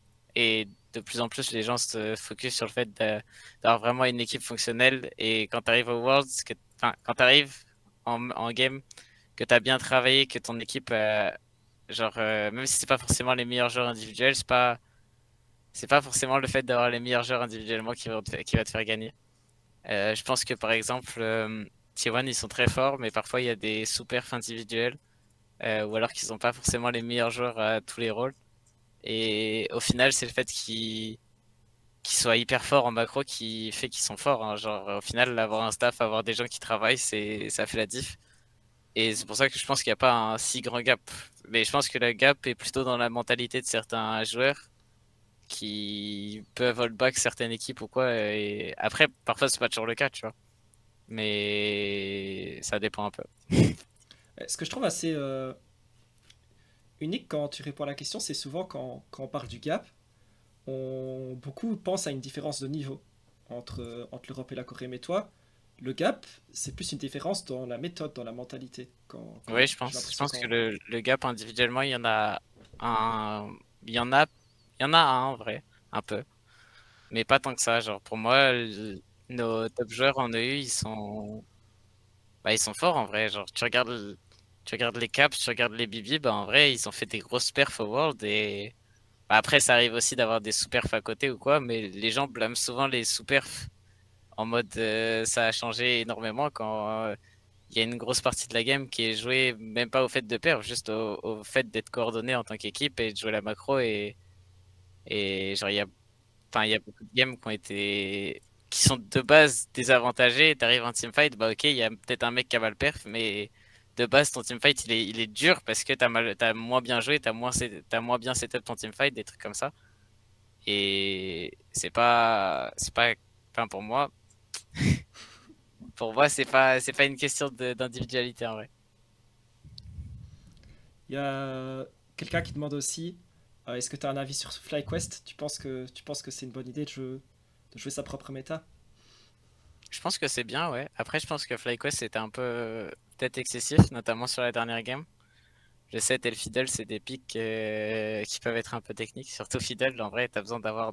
Justement, Fiddle, c'est un pic qui brille beaucoup quand t'as tes très bons fondamentaux, que tu t'es en avance sur la vision des mecs en face. Et genre, c'est un pic qui brille vraiment quand t'es là et que t'es là avant les mecs en face. Sauf que souvent, le problème, c'est que voilà, les mecs, enfin, les équipes occidentales, elles sont out macro et elles sont en retard. Et c'est un peu ce qui s'est passé. On n'a jamais vu, enfin, le Fidel n'a jamais pu jouer de la game, il a jamais pu être setup. Et derrière, bah, c'est un pick qui sert à rien quand tu fais ça. Mais le reste des games, c'était bien, tu vois. Et même la façon de les jouer, moi, j'ai bien aimé en vrai. Genre, ça crée du jeu, ça a joué. Et aussi, en plus, ça a spécialement bien marché parce que c'était Genji. Et que Genji, ils sont un peu, pour moi, ils sont un peu coincés dans leur façon très carrée de jouer et de voir le jeu. Et du coup, voir un peu des mecs comme FlyQuest qui change un peu les règles du jeu, bah ça les a pas. Je pense que ça aurait pas aussi bien marché contre T1, mais ça marche bien quand c'est ce genre d'équipe aussi. Mais globalement, je pense que jouer sa propre méta, c'est quelque chose de bien. En fait, j'ai une question de moi-même du coup, mais pas Mhm. du chat. Tu Ouais, disais que tu as envie de gagner plusieurs fois les Worlds. Euh, ouais. est-ce que c'est quoi ton comment est-ce que tu vas y arriver? Est-ce que c'est quoi ton plan en fait pour y arriver?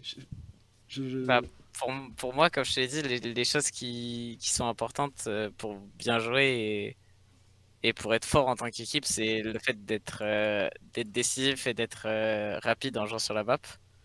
Je pense que ça se fait en ayant les idées claires sur ton plan de jeu et sur ce que tu veux faire. Et je sais que moi, je peux y participer en étant plus vocal. Et comme je te disais tout à l'heure, quand je sais ce que je dois faire en game, genre, bah, j'hésite pas et juste, je dis à tout le monde, genre, je dis à tout le monde comment je veux le faire et ce qu'on doit faire et ça part et c'est tout. Et je pense que c'est comme ça que ça doit marcher.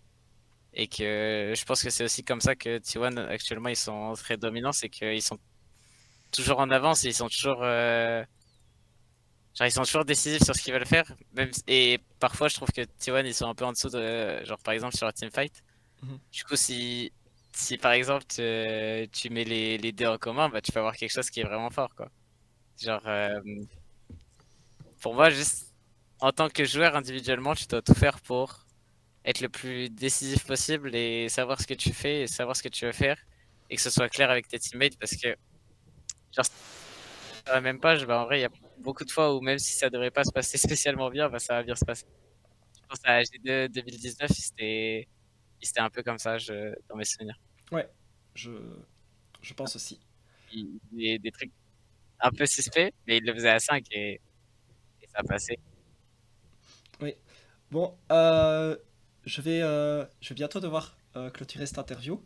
Ouais. Est-ce qu'il y a une dernière question du chat que tu as envie de répondre ou est-ce que tu aurais des mots de la fin par rapport à tous les fans que tu t'es fait pendant ce stream, j'espère.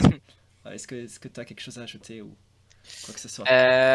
Les mots de la fin, j'irai pas gagner les Worlds cette année, mais l'année prochaine, il y a un truc à faire et au moins l'année prochaine, j'irai en quart de finale et bonne chance.